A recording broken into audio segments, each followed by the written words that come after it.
Bom, senhores, a partir desse momento, então, a nossa reunião começa a ser gravada. Eu aproveito a oportunidade para agradecer a presença dos professores Wilson Tadeu de Carvalho Ecardi, professor aqui da Universidade de Estácio de Sá, mas também da Fundação Getúlio Vargas e da Unicarioca, e o nosso professor e coordenador do programa de pós-graduação em Direito, professor Eduardo Manuel Val, que hoje se reúnem a mim, Paulo José Torres, que presido essa sessão, para realizar a qualificação do aluno e candidato Melin Pereira Kemel, que vai apresentar o seu trabalho Densidade Laboral e Uberização, Limites e Possibilidades nas Experiências Brasileiras. Kemel, conforme adiantado anteriormente, você vai ter nesse primeiro momento até 15 minutos para a exposição do seu trabalho. Em seguida, será dada a palavra primeiramente ao professor externo, depois ao professor interno, e você terá, ao fim, a oportunidade de se manifestar em réplica a eles, ok? Ok. Não se preocupe tão formalmente com relação à gestão do tempo, mas quando a gente estiver se aproximando ali do final, eu vou lhe interpelar rapidamente o microfone só para avisar, pedir para que você se encaminhe para as conclusões, ok? Certo. Quando você quiser iniciar, fique à vontade. Então tá bom. Como é o nome do professor externo que está aqui? Wilson Tadeu de Carvalho Ecardi. Doutor Wilson. Ok, professor. Então tá bom. Bom, inicialmente, bom dia, né? Que o professor Eduardo Val, o professor Wilson e aqui o meu orientador, do Paulo José. Eu me chamo Melin Kemel, né? Sou candidato ao mestrado aqui e estou trazendo para essa banca de qualificação essa proposta dessa dissertação. Eu queria fazer contextualizar rapidinho. O meu interesse pelo tema de uberização, o direito do trabalho, se dá da época que eu fui empresário no ramo de tecnologia da informação. Só para contextualizar, eu sou pessoa com deficiência visual, né? Antes de perder a visão, eu tinha uma empresa de internet, então eu tinha várias pessoas trabalhando para mim na época. Isso foi na década de 90, final de 90, início dos anos 2000. Então eu tive vários funcionários e tinha pessoas, assim, tinha problemas, né? Todos os empresários que têm pessoas trabalhando. Depois que eu perdi a visão, eu fui buscar uma nova qualificação, resolvi voltar a estudar e fui estudar direito. Então, no direito, eu me interessei muito pelo direito do trabalho, que é justamente por causa dessa minha convivência com essa época que eu era empresário e tinha várias pessoas trabalhando. Então, e justamente como eu trabalhava com tecnologia, né, no caso provedor de internet, eu juntei o direito com a tecnologia e veio justamente nesse tema da uberização, que é essa proposta de pesquisa que eu trago aqui. Então, nesse contexto, né, nesse sentido, essa pesquisa, ela se propõe a entender, a tentar explicar, né, conceituar quais são esses elementos dessa uberização. O que é uberização? Né? Existe relação de emprego entre os motoristas parceiros da Uber e a empresa Uber? Então, nesse sentido, para responder essa pergunta, eu preparei essa pesquisa separando 3 capítulos, né, o capítulo 2, 3 e 4, da seguinte maneira. No capítulo 2, eu trago aqui uma conceituação, né, e teoria do direito do trabalho focado no direito brasileiro, no direito normativo brasileiro. Trago alguns elementos aqui de direito do trabalho e os modos de produção capitalista, né? Tem aqui as formas de trabalho contemporânea, a precarização e a flexibilização, porque nesse capítulo 2, eu busco trazer uma teoria para a pessoa entender o que é o direito do trabalho no contexto brasileiro, como é que se dá essas questões marxistas, né, de capitalismo e de mais-valia. Trago algumas discussões focadas para a gente poder entender essa questão da uberização. O que é o trabalho em si, né, que é uma atividade humana com o objetivo de produzir bens e serviços, né, sobre onerosidade, aqueles elementos do direito do trabalho, de onerosidade, pessoalidade, habitualidade e subordinação jurídica. Então, eu venho trazendo essa discussão, tem uma subseção aqui no capítulo 2, que eu trato no caso, né, da flexibilização e da precarização, da materialização da precarização do trabalho, quais são os princípios do direito do trabalho que são violados, né, com essa precarização, e termina o capítulo 2 trazendo 3 exemplos de precarização, no caso, o trabalho intermitente, que é o artigo 433, salvo engano, aqui o 452A da Consolidação das Leis do Trabalho, a terceirização, a Lei 6.019, e a pejotização, né, como uns exemplos de precarização do trabalho. No capítulo 3, aí finaliza o capítulo 2.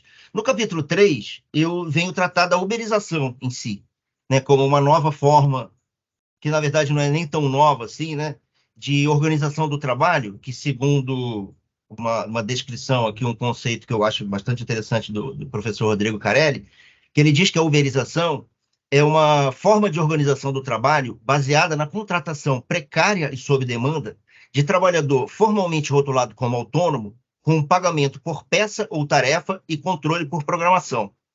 Essa questão da uberização é uma questão interessante porque, apesar do nome Uber, né, naturalmente remete logo à empresa Uber, mas esse nome é mais um exemplo, né, porque a uberização não se trata só da empresa Uber, tem muitas outras empresas hoje e muitas profissões que estão sendo uberizadas, e isso é muito anterior à Uber, né? Por exemplo, no Brasil, a Uber no mundo começou em 2009.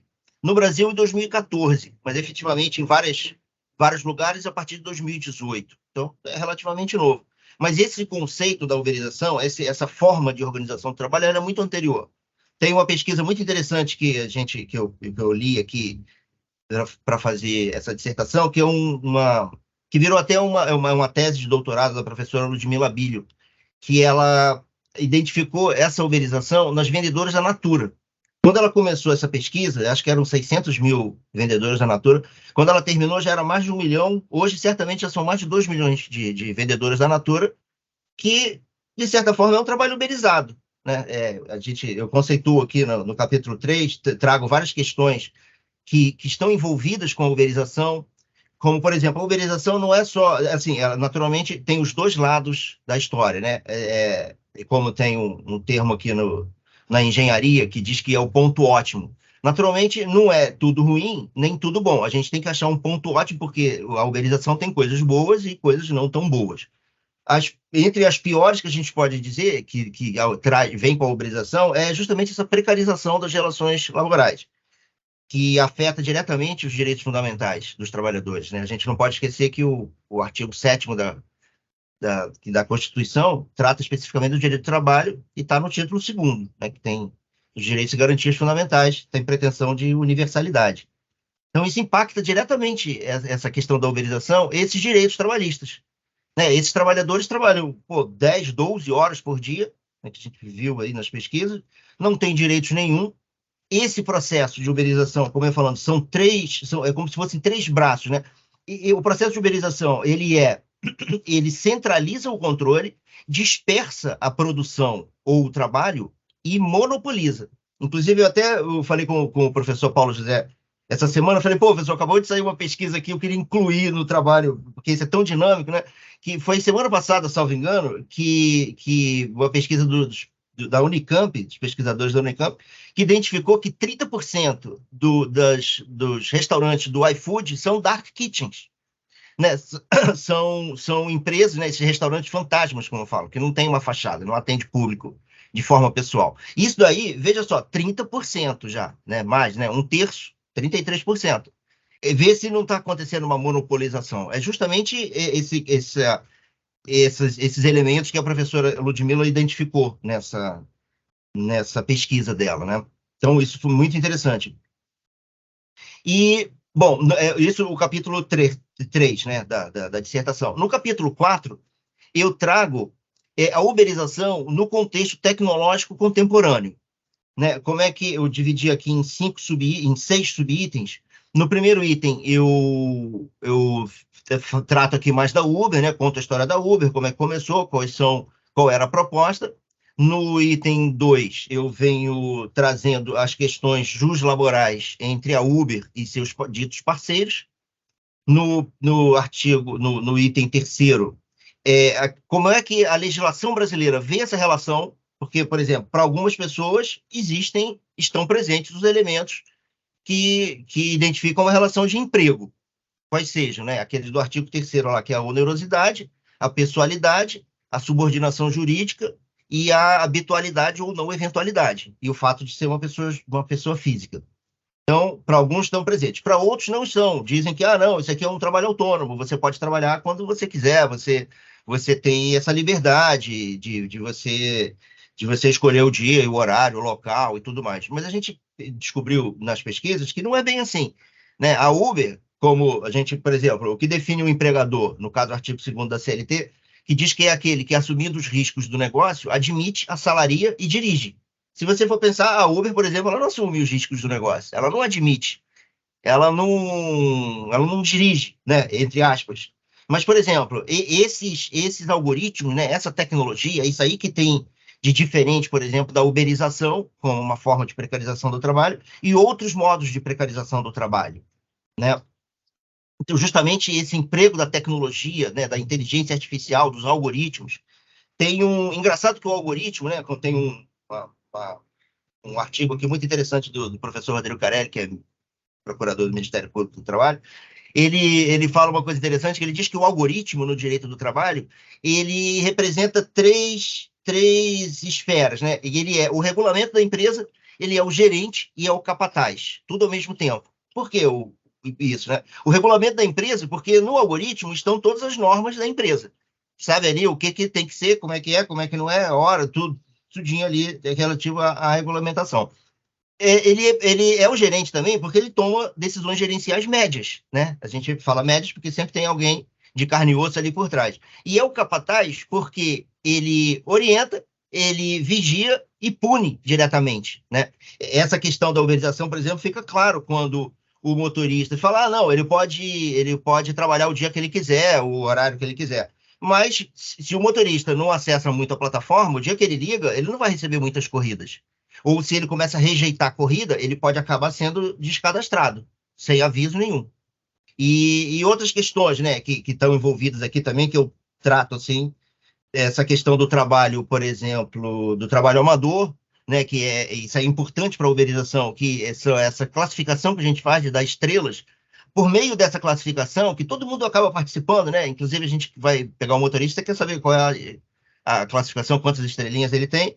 Isso aí é um trabalho que é considerado trabalho amador, que tem um estudo aqui, não vou lembrar agora o nome da pesquisadora, que eu cito aqui numa parte, aqui no capítulo 3º.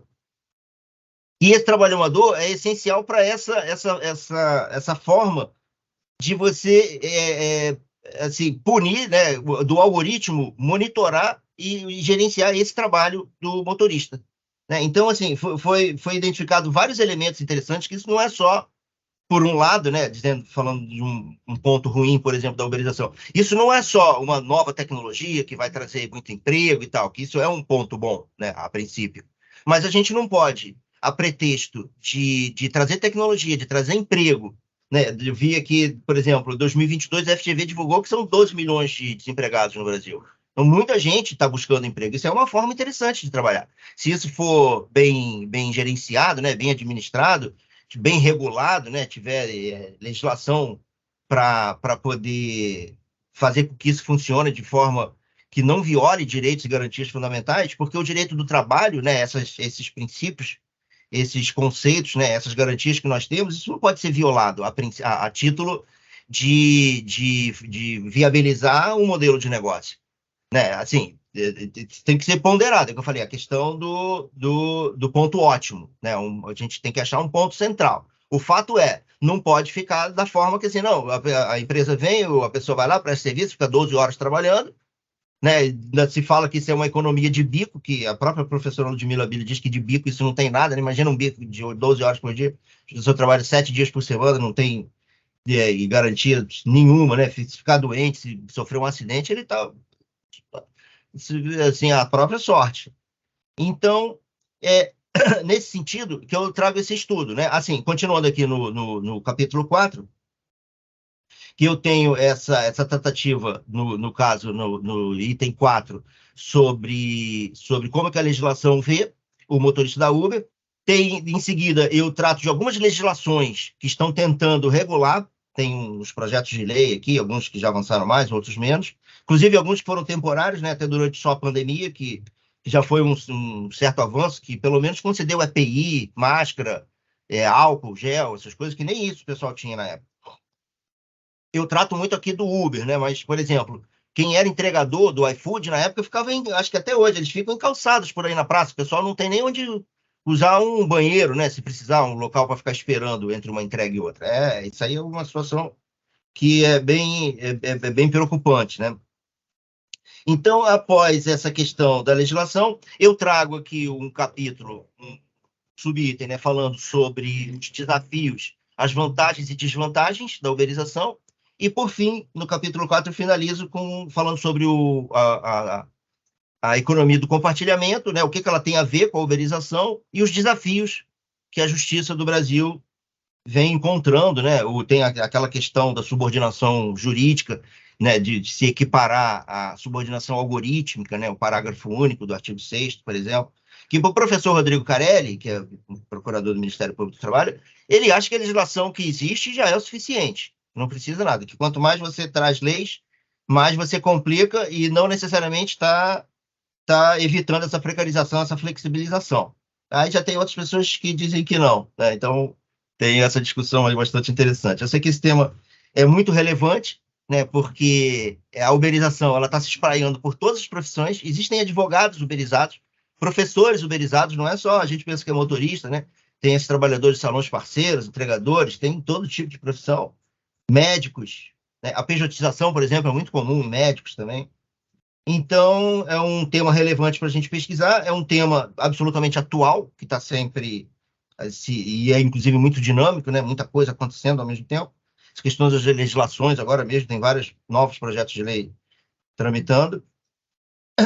E nesse sentido, então, eu trouxe essa proposta, dessa pesquisa, dessa dissertação, que está aqui para apreciação de Vossas Excelências, que eu tenho o orgulho e a humildade de apresentar. E então, finalizar por aqui a minha breve apresentação, pedindo desculpas aqui algum erro, porque eu estou tirando da cabeça aqui, como eu não leio assim, né? Que eu sou cego, então é difícil estar consultando algum esqueletozinho aqui para me orientar. Mas eu acho que a ideia é mais ou menos essa, me coloco à disposição, agradecendo, então, a paciência aqui. Muito obrigado, professor. Kemel, nós é que agradecemos. Eu naturalmente adverti a banca sobre a sua deficiência visual antes da exposição, para que eles pudessem ter isso em contexto, porque na nossa disciplina, por exemplo, quando você foi apresentar o seu seminário, você fez uma apresentação para os colegas, você deve se recordar, mas para que você pudesse compulsar essa apresentação, você dependia do leitor de tela, o que deixava tudo menos fluido. E aqui, antes de passar a palavra à banca, eu queria deixar registrado a minha felicidade em perceber como o domínio do tema te atravessa de forma que nenhum de nós jamais diria que você não está consultando nenhum tipo de anotação, não soubéssemos que é isso que está acontecendo. Então, assim, a tua apresentação está super fluida, você está bem com o tema bem dominado. Então, antes de qualquer comentário da banca, eu já queria te parabenizar por essa apresentação. Em ato formal, em sequência, eu vou passar a palavra.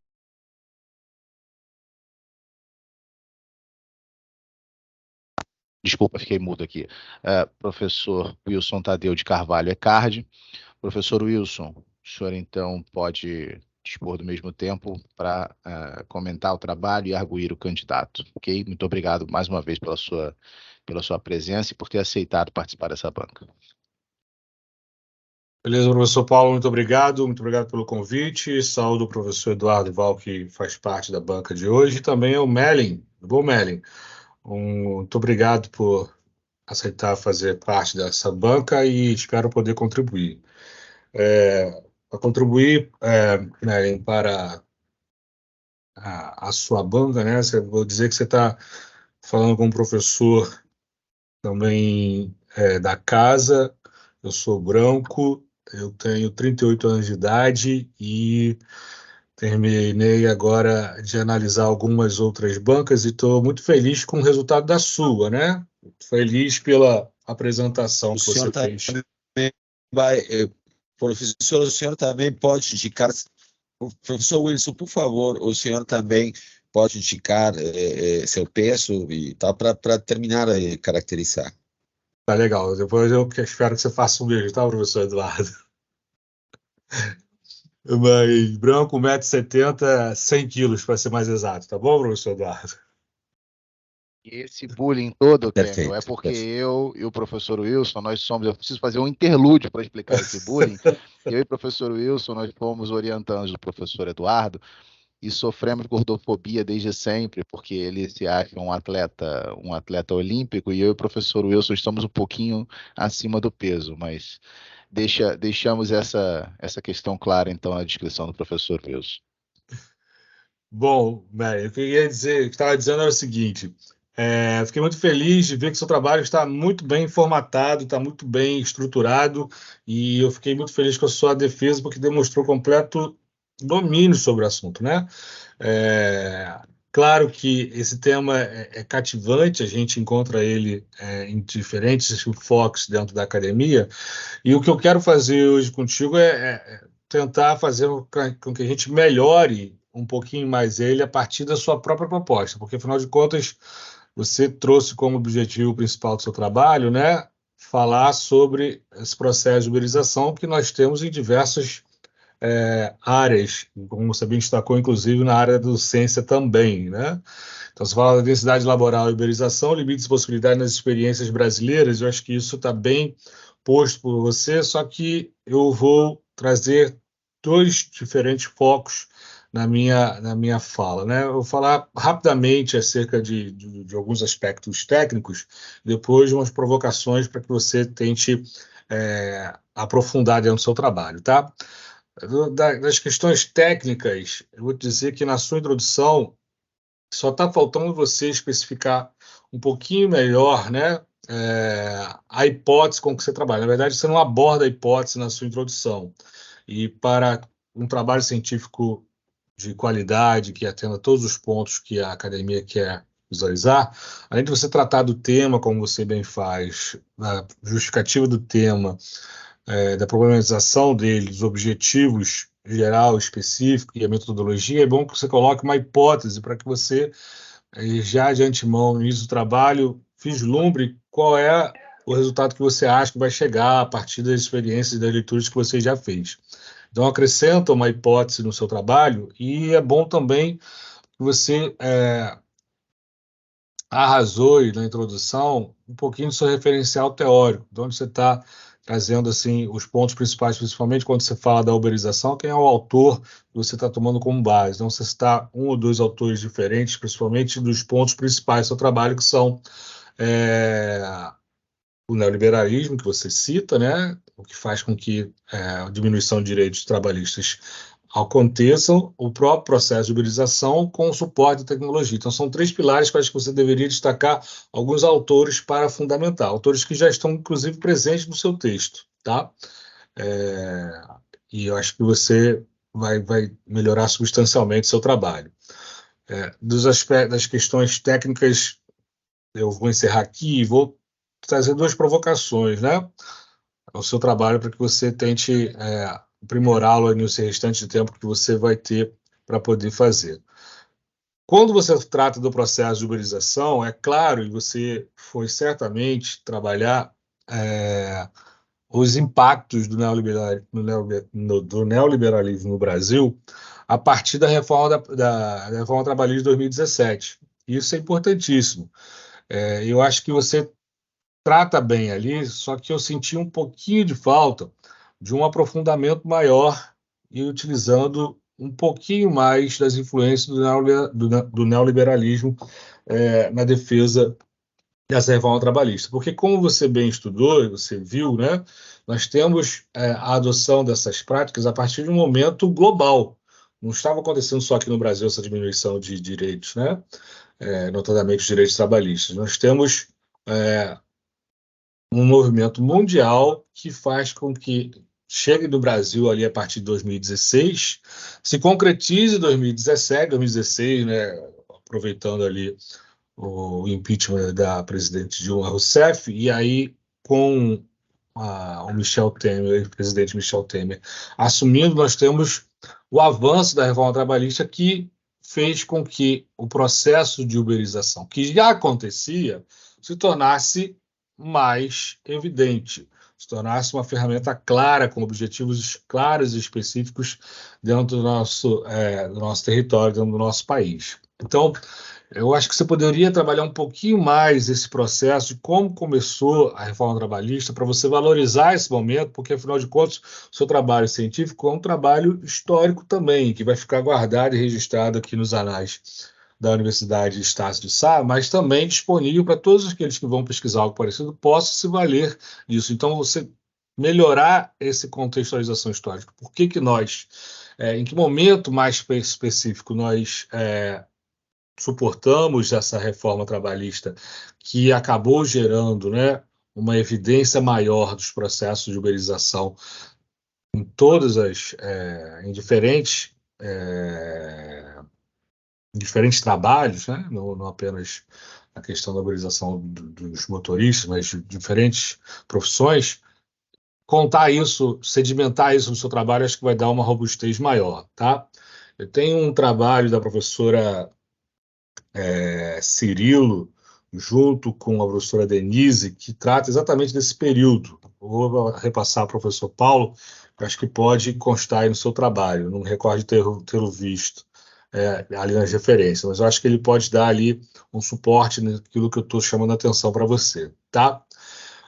Os outros dois pontos são abordados por você, mas eu acho que são abordados de maneira tímida, né? Eu acho que deveria ser gastar aí mais um tópico em cada um, principalmente ali no capítulo 3, que é onde acho que ele se destaca, para você dar mais robustez ao seu trabalho. O primeiro é claro, quando a gente fala do processo de uberização, você aí nos contextualizou, né, você é empresário da área da tecnologia, você utilizou o autor Castells apenas uma vez. Eu acho que ele é importantíssimo para a gente entender, e precisa ser trabalhado isso melhor no seu texto, como que a tecnologia ela vem transformar toda a nossa sociedade, possibilitando isso que é o objeto principal do seu trabalho, esse processo de uberização. Quando o Castells fala na sua obra A Sociedade em Rede, que você cita, né, de 1999, você cita um parágrafo de um texto que é importantíssimo para podermos entender como que nós, sociedade, aproveitando os desdobramentos da globalização que acabaram gerando diferentes momentos do neoliberalismo, né, de ações, de práticas neoliberais, que faz com que a gente, sociedade, modifique as nossas relações de trabalho sobremaneira ao ponto de retrocedermos onde nós não deveríamos ou não poderíamos retroceder, que são as garantias trabalhistas que nós temos, né, nos direitos trabalhistas que nós temos. E acabamos sucumbindo e realizando isso. Então, o papel que a tecnologia tem para que o processo de uberização de fato ocorra, ele precisa ser mais trabalhado por você. Então,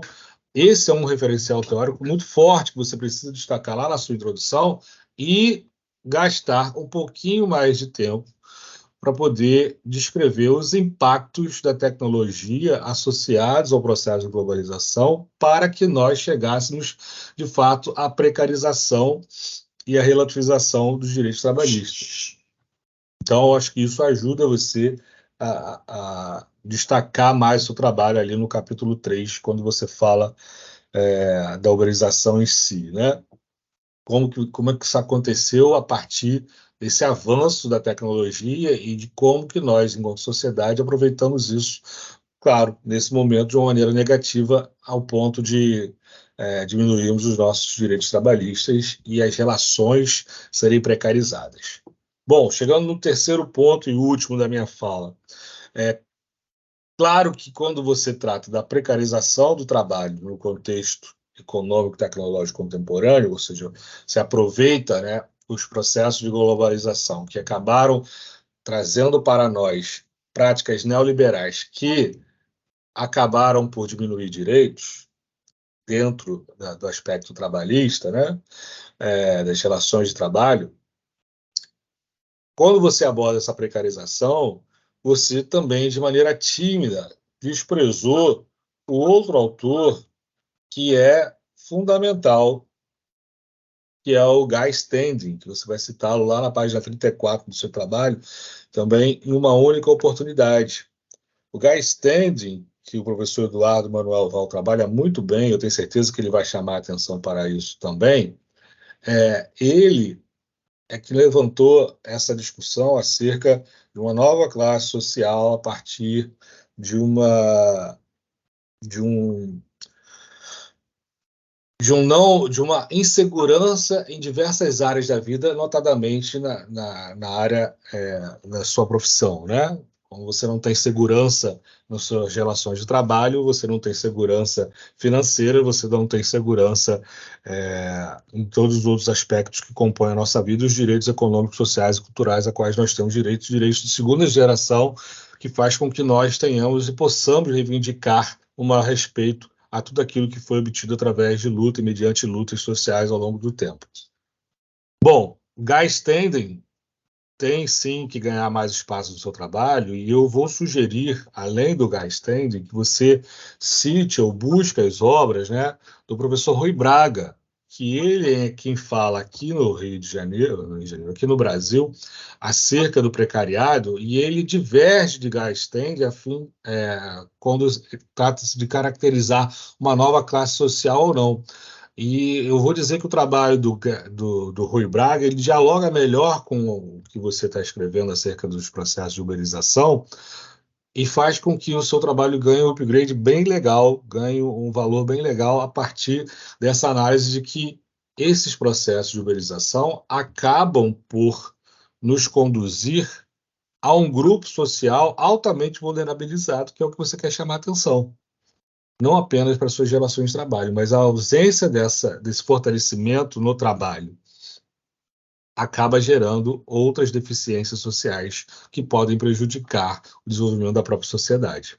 Então, sugerindo para você, né, uma maior atenção a explicar como que essa tecnologia acabou resultando ou contribuindo para o avanço da uberização, né, a partir das práticas neoliberais pós-processos globalizantes século XXI, já no século XXI, né, nessa segunda ou terceira onda de diminuições de direitos que nós temos a partir dos processos de globalização, e discorrer um pouquinho mais sobre essa precarização a partir do Guy Standing e do Rui Braga, para que você possa dar aí um levante no seu trabalho. Tá legal? Não tem perguntas para o Melin, professor Paulo, somente essas considerações, então eu devolvo a palavra para você. Perfeito, professor Wilson, muito obrigado. Em geral, a gente questiona o candidato se ele quer responder diretamente ao examinador ou esperar a manifestação da banca como um todo, mas como somos só 3 e, naturalmente, o orientador não faz arguição, eu sugeriria, se não houver oposição sua, que você aguarde a manifestação do professor Eduardo, para que logo então você possa fazer as suas considerações. Podemos fazer assim? Certo, professor. Certamente. Muito obrigado. Perfeito. Então, passo a palavra ao professor Eduardo. Professor Paulo José Torres, eu não vou fazer a minha autodescrição, porque já é conhecida. Desculpa. Eu preciso fazer uma pergunta. Eu acho que na sua autodescrição, que o senhor há de ter feito na aula em que o candidato Kemel participou, você deve ter omitido o seu peso. Eu gostaria, então, que você completasse com essa informação, até porque é uma atualização, né? O Kemel já não é seu aluno há um certo tempo, então, se o senhor puder... Devo reconhecer, Kemel, que estou bem por baixo do peso pesado, a categoria peso pesado, né? Eu me situo mais, estou com 78 quilos atualmente, bem distante de medidas de tonelagem, digamos assim, excessivas. Dito isto, Mene, eu vou concordar, quero te falar que, brincadeira fora, é um prazer te reencontrar nessa banca, reencontrar os queridos colegas e amigos, professor Paulo, professor Wilson, e vamos, sem mais delongas, ao mérito. Tem razão, professor Wilson, quando diz que eu iria lembrar do professor Gay Standing, e até me chama a atenção que você não tenha lembrado, porque eu falei em sala de aula sobre o professor Standing, não porque eu tenha, digamos, seja fã dele, senão porque o texto dele do ano 2011, Kemmel, ou seja, já 12 anos atrás, um homem que é professor na Inglaterra, mas que foi diretor para desenvolvimento da OIT, Organização Internacional do Trabalho, ele chama a atenção em The Precariat, né, o precariado, uma nova New Dangerous Class, uma nova classe social perigosa, sobre as consequências de um processo de precarização que ameaça não só as relações de trabalho, mas a própria democracia, a própria ordem democrática.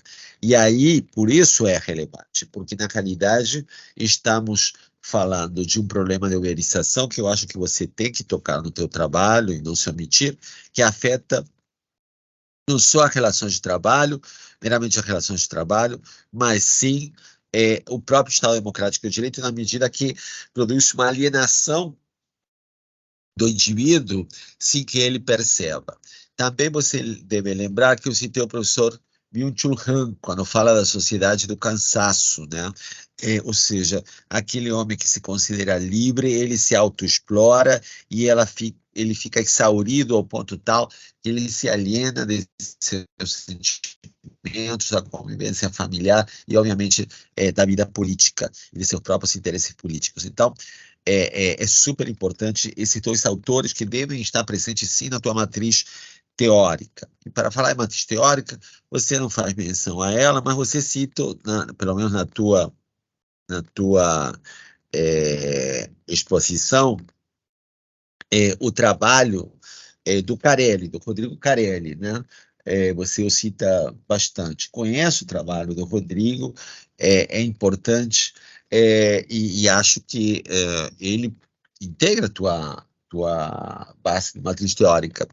Mas em determinado momento, e aí, uma vez mais, dando a razão ao professor Wilson, me chama a atenção que você não levante uma hipótese concreta e subhipóteses, uma ou duas hipóteses conexas, né?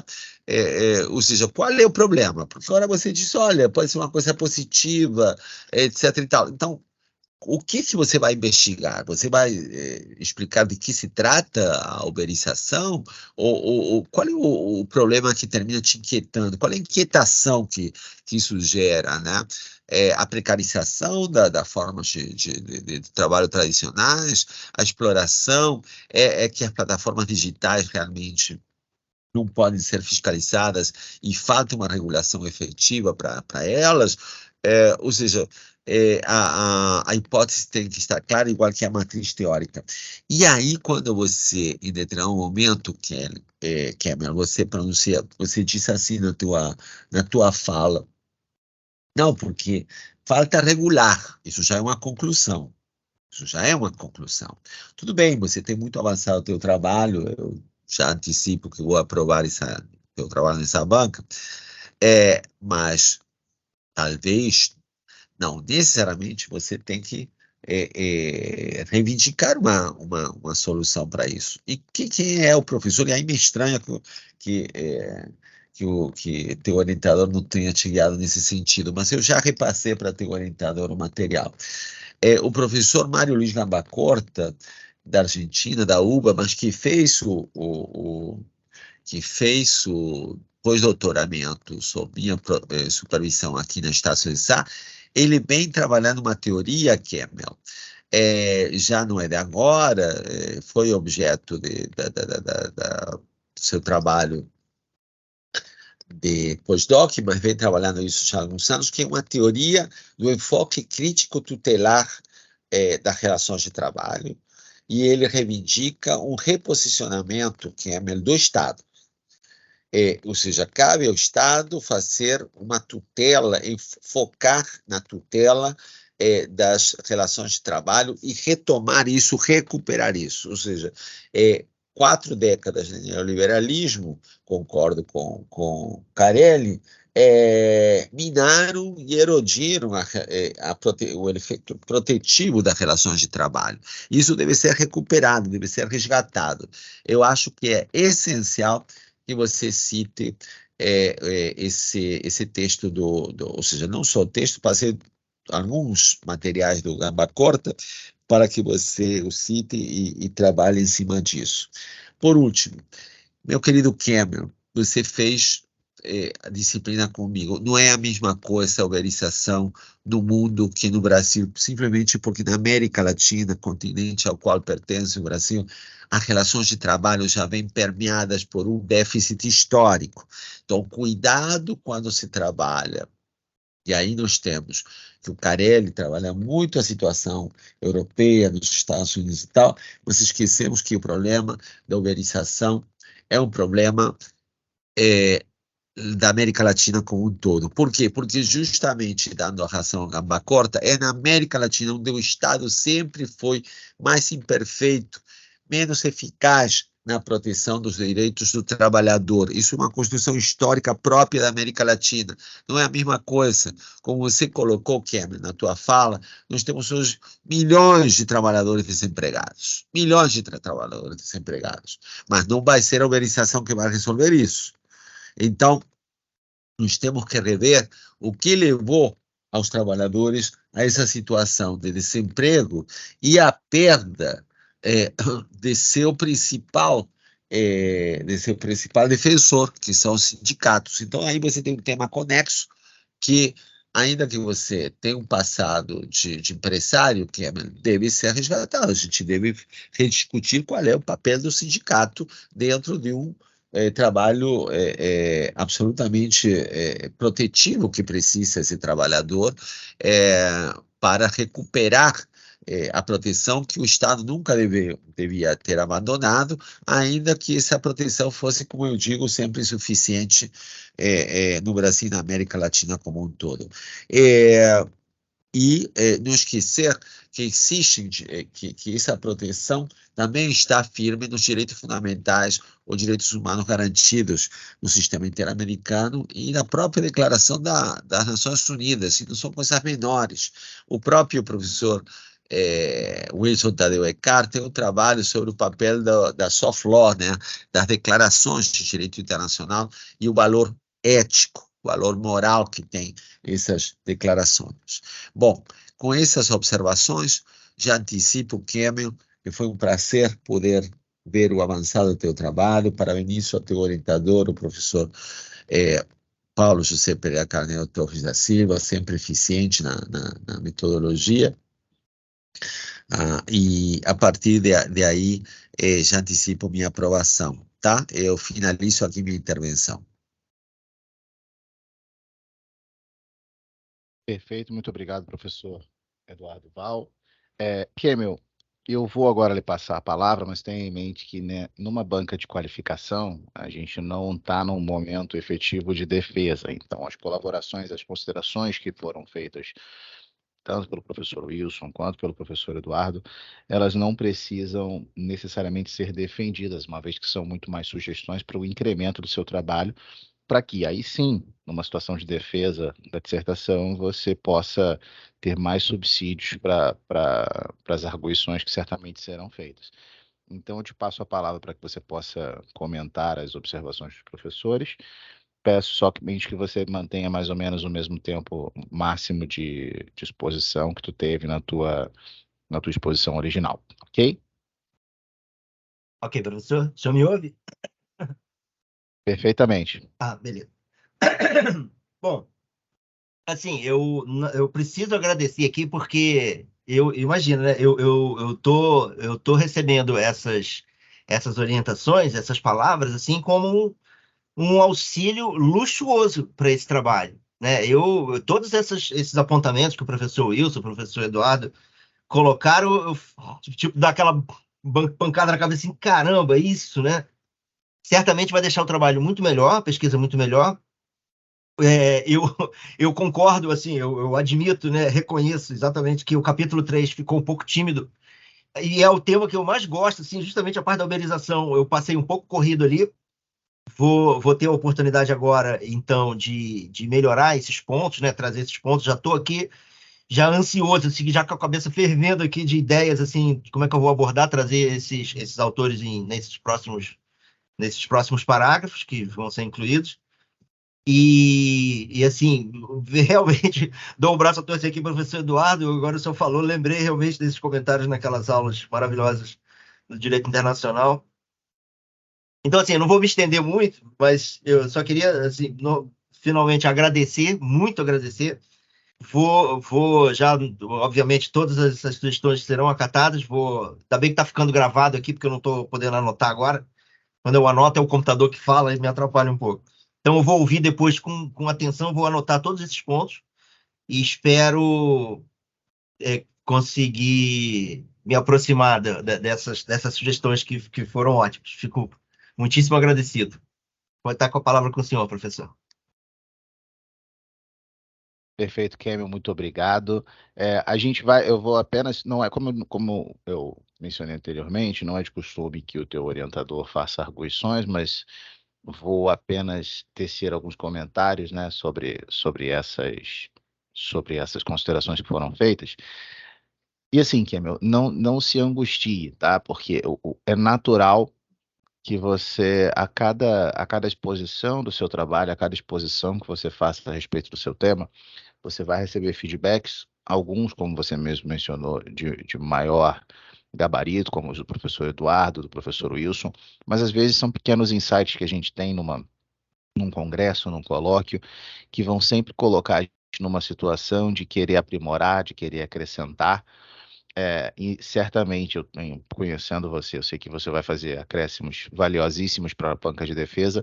Eu só vou pedir que você, depois que você compulsar suas anotações, você me chame para que a gente possa ter uma reunião, porque nós precisamos ser pragmáticos, né? Ou seja, vamos incorporar naturalmente, todas as valiosíssimas considerações dentro daquilo que for possível, uma vez que nós precisamos cumprir prazos, porque infelizmente o mestrado e o doutorado eles não são um espaço livre para que possamos fluir por eles por tanto tempo quanto necessário para amadurecermos o nosso pensamento, o nosso objeto. A gente tem pragmaticamente que cumprir cronogramas. E nesse sentido, eu vou pedir só que depois que você faça as suas anotações, que nós possamos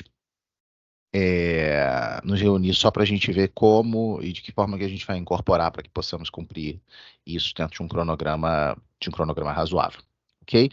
Eu vou pedir, Kemel, que você se retire momentaneamente da sala só para que possamos deliberar em banca e em seguida eu te mando uma mensagem no WhatsApp para que você retorne, para que a gente possa então, embora o professor Eduardo já tenha adiantado seu parecer, mas para que a gente possa formalmente dar um veredito sobre a sua qualificação, ok? Ok, professor. Certo aí quanto ao tempo, eu vou providenciar rapidinho, que eu também estou ansioso para acessar logo esse texto aqui e implementar essas sugestões, né? Então tá bom, eu vou sair aqui, o senhor me manda mensagem no WhatsApp, eu fico aguardando. Mando sim, não se Muito preocupe. obrigado, até já. Abraço, tchau, tchau. Deixa eu só interromper aqui a gravação. Interrompe, então.